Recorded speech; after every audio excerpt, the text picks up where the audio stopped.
Pessoal, boa noite. A FUVEST acabou de publicar a prova da primeira fase e eu dei uma olhada nas questões e a gente pode perceber que a prova foi considerada de média dificuldade.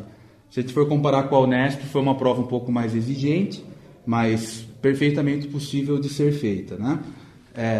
Como eu comentei com vocês em sala de aula, muitas questões poderiam cair, né, de forma abrangente. Então a gente tem, por exemplo, questão de vocabulário mesmo, né, questão de sinônimos, de antônimos.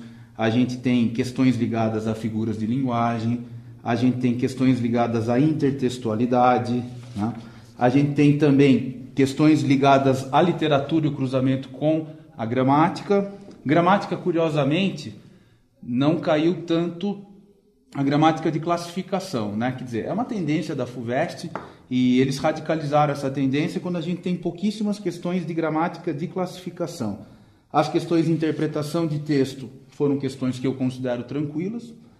Teve uma questão, então, de literatura, que essa eu achei um pouco mais complexa, que era para pedir a relação de Memórias Póstumas de Brás Cubas com um outro livro, né, em que o narrador teria maior probabilidade de impacientar-se.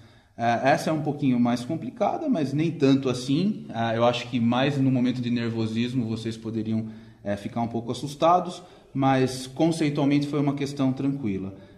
Como a gente comentou em sala de aula, na revisão, os livros que caíram, os livros Memórias Póstumas de Brás Cubas, O Vidas Secas, Memórias do Sargento de Milícias, Capitães da Areia, Sentimento do Mundo, Cidade e as Serras.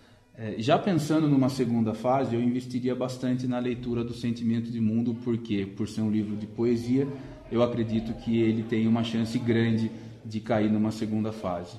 De maneira geral, essas questões, eu fiquei muito tranquilo quando eu as vi, porque a gente se preparou muito bem ao longo do ano, então nenhuma questão deveria causar susto na gente. Talvez umas um pouco mais fáceis, outras um pouco mais difíceis, mas de maneira geral achei que foi uma prova tranquila e eu tenho certeza de que vocês foram bem. E aí, a partir de amanhã, a gente comenta algumas dúvidas, algumas questões para a gente continuar essa preparação, se tudo der certo, para uma segunda fase. Tá bom, gente? Um abraço.